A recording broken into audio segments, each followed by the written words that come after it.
Hi, welcome back to Cambridge InsideOut. I'm Judy Nathans. And I'm still Robert Winters. Yep. And I will be that way for the rest of my life. Yes, that's right. So we kind of brought you up to speed a little bit in the first half hour on some things that are going on around town, including things like the participatory Right. budgeting process and Right. a few other things that are of interest. There's not a hell of a lot actually happening in the city hall this month. I think there's one, maybe two city council meetings. I think this coming The Monday. and holidays one always more. happens that Yeah, way, right? they routinely cancel a few meetings. Thanksgiving, And Christmas. there's some roundtable meetings, but I think they do have a regular. Is it a regular meeting on? It's coming.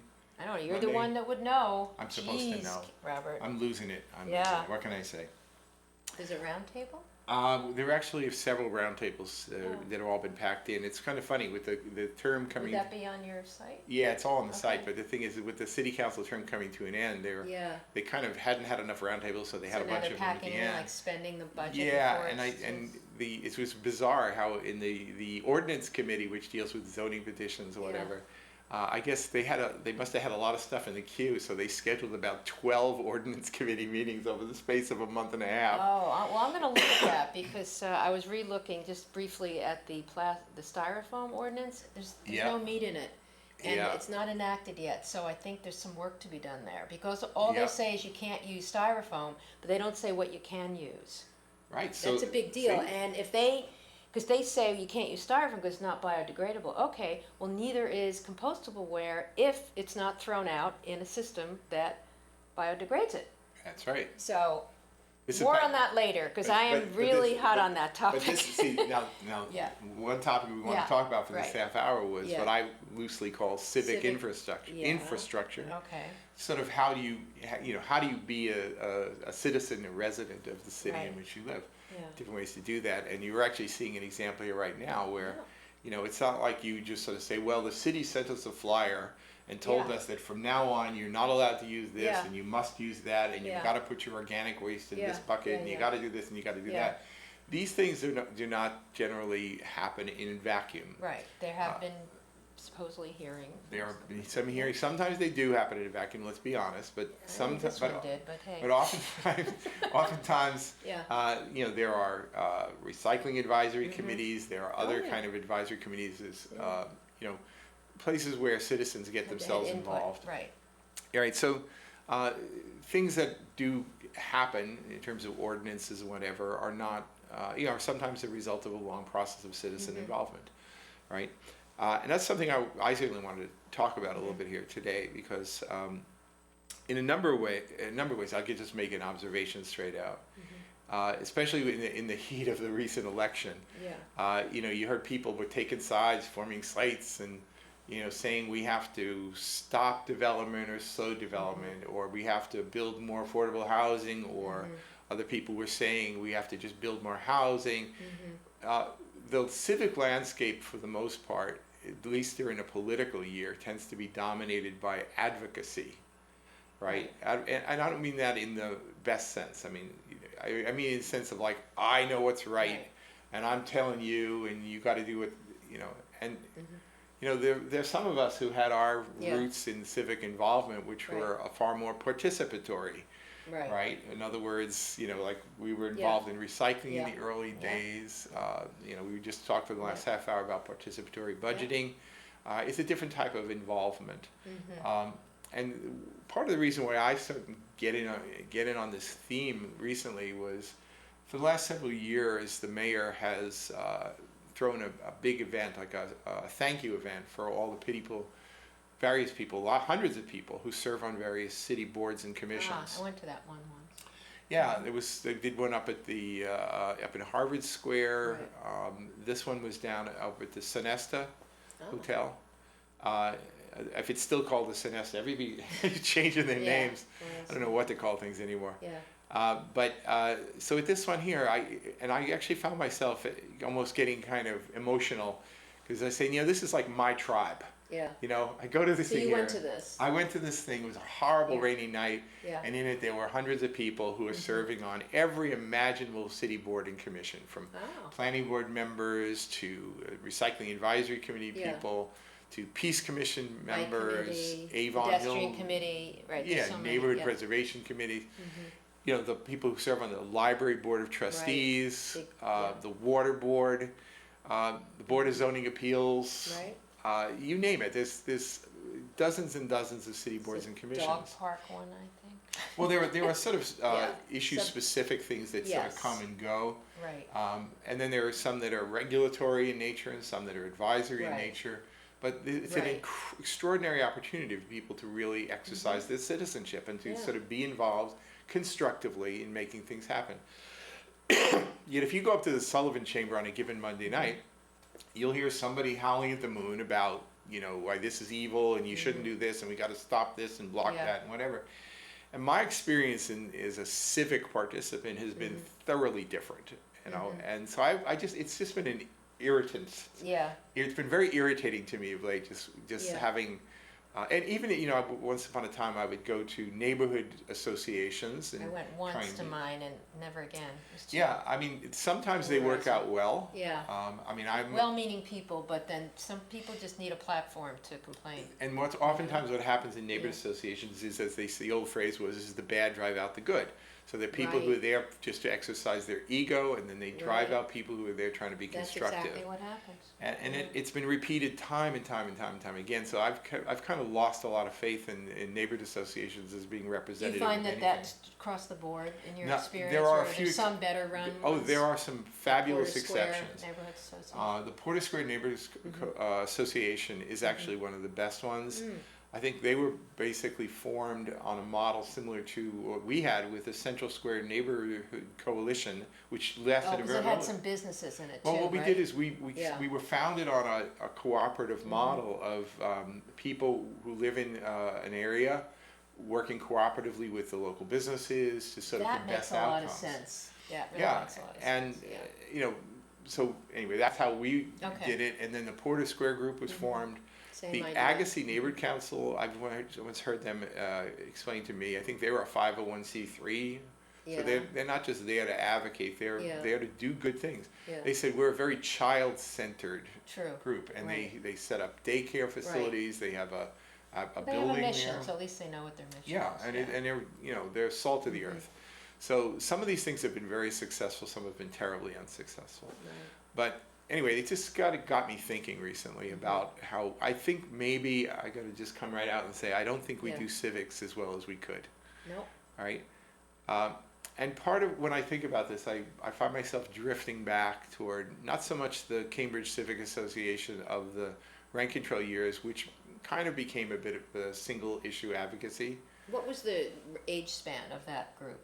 The Cambridge, Started well, in, that's a tricky question because It's true, there I were was reading. predecessor organizations Right. going back into the 30s and probably earlier. Mm-hmm. Taxpayers Association, there was the Committee for Plan E. Right, actually right. I read cr- some of your history on They're this. the ones yeah. who created the Plan E option Yeah. by lobbying the state legislature. Okay. They're the ones who promoted the new charter form. Uh-huh. And this was in the 1930s. Right. So they failed at the ballot in 38. They succeeded in 1940, and we had a Plan E charter from 1941 on. With PR. Plan E was a manager form of government with proportional representation elections. So this was citizen initiated very much. And it largely was about the inability to pass a budget back then, but they wanted more efficiency in government. They wanted also to encourage candidacy. They wanted to essentially recruit. It's funny. You see it's sort of like this old language. It's like Yeah. wholesome this and wholesome that. Maybe we can't use those words now, right? Yeah. But maybe we could. Who knows? But there was a sort of a somewhat political side. They wanted to promote candidacy and help candidates do things. But they also wanted to encourage citizen involvement. They wanted to do things sort of the right way. Years later, they became so tied to rent control that when rent control ended, the CCA ended soon afterwards. So That's true. put all your Yeah. eggs in one basket. This is what So that was happened. like 92? Yeah, the CCA 91? technically was formed officially in Yeah. 1945, but it was Right. really a merging of multiple groups that had existed before. So Okay. they consolidated, formed the CCA in 1945. They put up candidate slates every year, but in addition to that, they would do studies. They would look into I remember being in the CCA when they were looking into things having to do with water infrastructure. They really had a committee I served on with them on municipal finance. You know, nobody's. People kind of get along. Were they all the same ilk, most of them? You know, the Yes and no. one of the problems with CCA of Yeah. old was that it was not really a uniform distribution of the city. It tended to be. More West Cambridge. It was if I more remember West Cambridge. correctly. Yeah. I don't know that they necessarily wanted it to become that way, but it tended to be somewhat Yeah. over-representative of the Good point. people in the sort of tonier wards of the city. They were all good people, but Yeah, it was. it was like not- Frank and Alice. Yeah, so it was not Or fully not. representative, but the original intention was a good one, really, not just Yeah. a good one, but a great one. Right. Regardless of how people feel about it, you know, in the ensuing years, I think their intentions initially were great. So, I've been thinking to myself, partly out of personal Yeah. unhappiness and dissatisfaction with the body politic of the city, Yeah. that I've been talking to people and saying, well, you know, maybe the time's come to sort of talk about a kind of a more general service. Which is separate civic from like running organization. for an election. Like having Really, a it civic should be. Yeah. I think inevitably Right. civics leads to politics because people can't help themselves. What about the ward committees? Are they just too? Those are tied to the Democratic True. ward committees and Republican ward committees. They're really part of Everyone's the really a Democrat. well, for the most part, yeah. But it's party Yeah. infrastructure, and that's not so much civic True. infrastructure. Yeah. I mean, I'm grateful when some of Yeah. the best candidate forums in recent years, Have been not run this by- year, but with the ones Yeah. that the Democratic City Committee put together. So they can do Yeah. civic stuff as well as the political stuff. But it's just been occurring to me that maybe we need to do something better. So I've been sort of having this. I actually took out a pad of paper and I started writing down the names of some people to sort of contact. I'm not really an organizer, quite Right. honestly. All right, but let me ask you, what do you think Association for a Better Cambridge, which kind of sounds like it would be was Well, in there was- response to the Residents Alliance, or was it? In some ways, yeah. The thing is, and again, I'm not trying to Yeah. pick on any No, of the but I'm sides just here. saying they seem like they would be a natural What's group, maybe, this sort of an isn't it? example of what's Yeah. happened in recent years is that so you have they'll scream at me for saying so, but Uh-oh. the Cambridge Residents Alliance largely was spawned by a desire to block proposed development, especially Central even Square. and I do mean housing development that was Yeah. proposed for parking lots in Central Square. Yeah. So they went ape about that and didn't want it to happen. And but they say, oh, it's okay. You should only build affordable housing, but not housing, whatever. So in response, a Better Cambridge group was formed, which has been people who actually work in housing development around the And state. transportation and transit, transportation. looking at what's best. Yeah. Absolutely. So they said, no, housing's good. And so they Density is became, needed, maybe. and certainly in specific certain places, areas. density makes a lot of sense. Right. So they became advocates for that. Now that's great, Yeah. but It's still sort of a single issue yeah, kind of thing. yeah, and now we're heading into a period where we're going to be talking about a Right. citywide plan, which is Master well, they call it the master planning Yeah. exercise, and then they call it the citywide plan. Now they have like until a few days from now they have a deadline. They're trying to come up with a new fancy snazzy name. I kind of like citywide plan. It works Yeah. fine for me. Yeah. But this is going to be a lot of people will participate, and let me tell you, speaking quite personally, Yeah. if this is just going to be the same old characters showing up saying, I'm not going to be happy unless you stop that building from being built, or you Yeah. build this one, or you don't do that. If that's really what this whole thing's going to be about, then I will be so disappointed.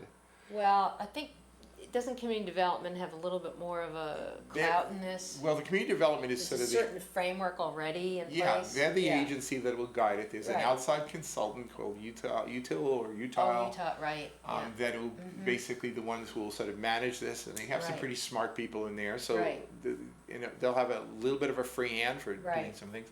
But I worry that to whatever degree they solicit citizen input, that it's just going to become the same voices saying the They'll same get some new stuff. voices in there. Right. So Yeah, so yeah. because of the citywide plan, and I might also throw in something that I'm surprised it didn't become like a big defining issue in the political campaign. What? Is, the thing is the city manager's contract, Richie Rossi, goes through When? June 30th of this coming year. No. And the notice. Really? Not 17? Oh. No, and there's a notice that. requirement that I think has to happen maybe in February. Now, I think he's probably got the votes for contract extension, but I don't know it. So that could be an issue. And Yeah. it'll be an issue, Yeah. and it should be an issue.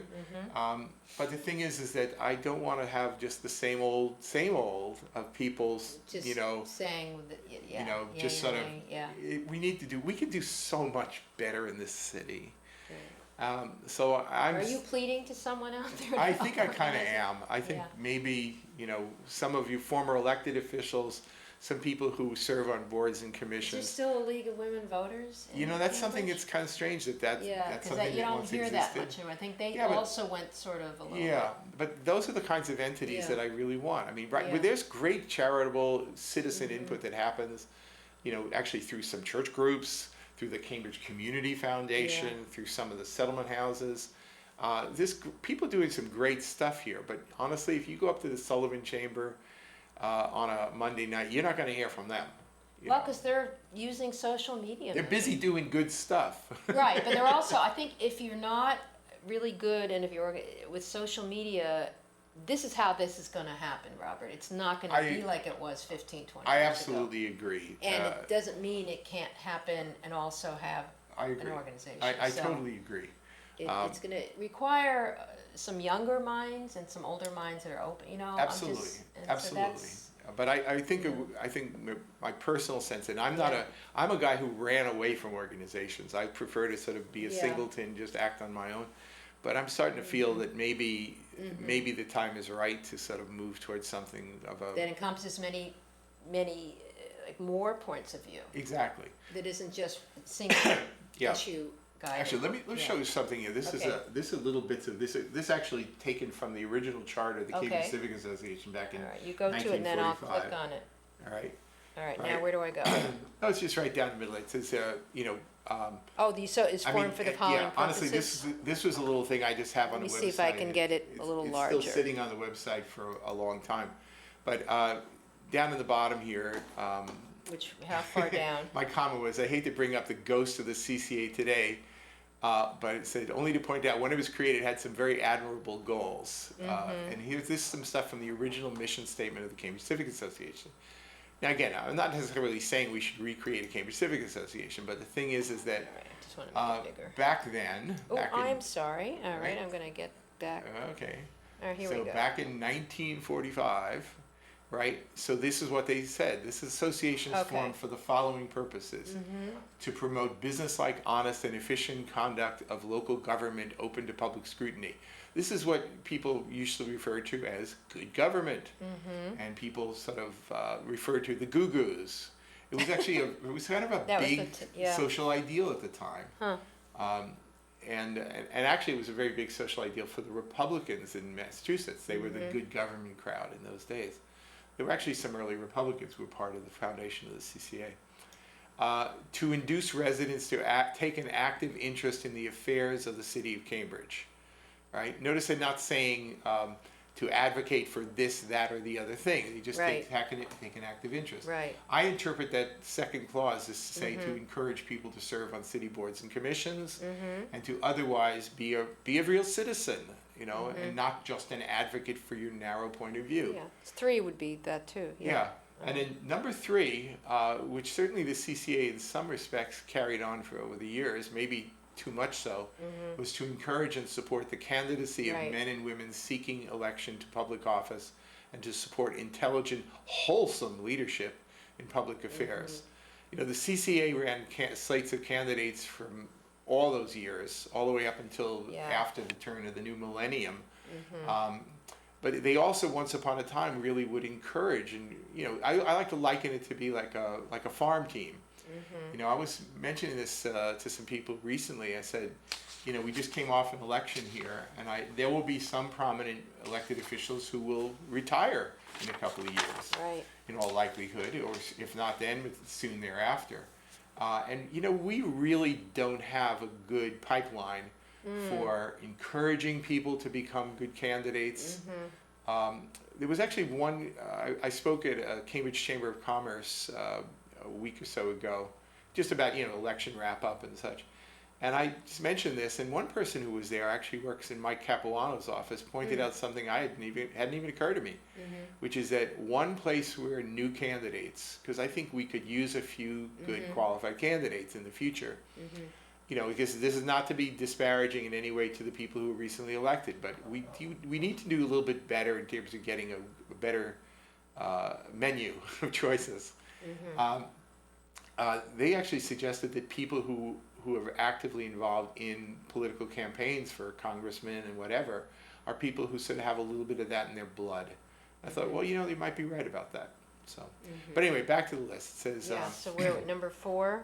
Number 4 was to assure that the best qualified persons are appointed to positions in the city government after consideration of all qualified candidates. Again, just mentioned that, though I certainly personally hope that Richie Rossi gets a contract extension next year. That, you know, Richie Does he want it though? Well, you know, I think he probably would want it, but he'll be a happy guy regardless. But the thing is that, you know, this is one of the important things that a city council does, certainly, is to appoint a city manager, a city auditor, a city clerk, and just basically make sure that not only the persons who are appointed, but also the people who they put into their administrations are all the best caliber. I do know who's right under him, and she would be great. That's right. So if that's the way it goes. No, I give a lot of President Hillary, and here we go. Anyway, I give a lot of credit to people in the city administration for creating a good farm system for city officials. Good point. Administration officials, they have good bench strength, as they say, to use the baseball You're right, analogy. but maybe it's because it's not an elected position. That is serve it for. No, that's absolutely true. Yeah. That's absolutely true. Yeah. And then number 5 here in the list says to promote among the citizens of Cambridge equitable distribution and benefit of public services and equal opportunity for economic security, education, and social advancement. What is that about? Well, it could be in a 1945 context. It might have meant one thing. Yeah. Today, when I think about some candidates and recent city councilors who really wanted to make a better connection between the jobs of the Cambridge economy and the people who were born and raised here, right? That, and you know, honestly, getting housing that's accessible and affordable to people is a very important part of economic security. Equitable distribution and benefit. Yeah. So I look at these. These are principles that were laid down in 1945. So what's that? 70 years ago. Right. And I said, you know, these work pretty damn well. Yeah. And number 6, you know, I threw 6 in yesterday myself. You did? Oh, okay. And I said, you know, it occurred to me that the model that was so perfect for like the Porter Square Neighbors Association and with our Central Square group was, and I see it too, like every other Wednesday I meet with a group called the Committee for Safety and Infrastructure at Central Square. We have city officials, we have residents, we have, well, we don't actually have elected officials, though we could, I suppose. Where we're basically trying to do things cooperatively. It focuses on safety, or? It's actually, a lot of it's more on infrastructure, just, you know. What about cleaning it up? Lighting, we actually put together cleanups. Okay. We do a lot of things. But I thought this was maybe a good time to actually throw in another plank in a mission statement for a possible civic entity, which is to foster an environment of mutual cooperation between local business districts and the neighborhoods they serve. Yeah. All right. So so if I was reinventing the CCA today, that might be what I was going to do. So let me just sort of we'll go back to us here. So now that I've pontificated. Yeah. Well, I mean that's I think that's interesting about the CCA, and I mean my remembrance of it is it was more candidate focused. I don't remember. It became that, I think. And maybe when I came into Cambridge, that was more where it was at. I served on the CCA board in 2 periods. One was like very early 1990s.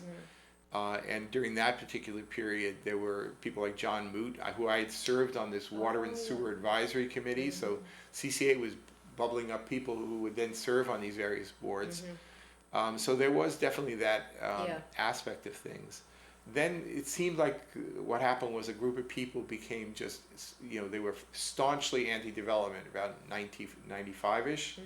And then they kind of trashed things a little bit, and they got kind of booted out. But then there was sort of an attempt at revival, you know, in the late 90s. But ultimately, after rent control ended, nobody seemed to care. Because that again had become the issue. It was Yeah. absolutely the It defining overrode issue. everything. But that was 20 years ago. So You know, it's interesting. I'm thinking of this. I don't think this could happen in Cambridge, but in a lot of places around the country, Christian or let's say fundamentalist groups would really do what you're talking about in order to get their people onto school committees, which then ban books. So you That's sort of right. have this extreme version you of want that. to, you want to be a little careful Yeah. about people who are coming Right. with an angle, trying to be civically involved But they're filling a vacuum though. they fill a vacuum, Yeah. and in the absence of others, it's that Right. that's like perhaps that's dangerous. that's the worst case of Right. single Exactly. issue advocacy. Where you're Right. promoting a particular ethnicity, a particular religion, a And- particular anything. Right. I'm really talking more about how do you do citizenship correctly, sort of, or not. Yeah. Let me not say correctly, but in a way that's really the most organically based in the community in which it's happening. Well, you have to Yeah. care about something in community. Either you have the kids in the school, so you care about that, Yes. or you have a business and you don't want the trash in the front, so you get involved. There's got to be some connection to yourself. Right. So, are we saying that a lot of people in Cambridge are not that connected to their because they don't work? I think there's some who very Yeah. very much are. I think Yeah. there's sort of a bit of a disconnection. People become infatuated with the politics of it all. yeah, I think maybe we need to sort of de-infatuate the political side of things.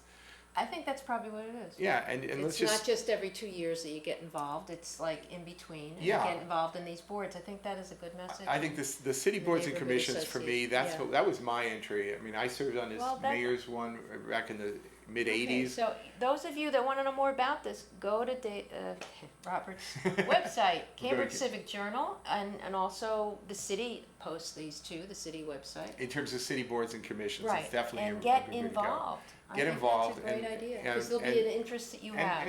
And maybe we'll talk some about maybe doing this in a somewhat more orchestrated way. Right, if you have any So, ideas, send them to Robert. with that threat, with that promise, this has been another edition of Cambridge Inside Out.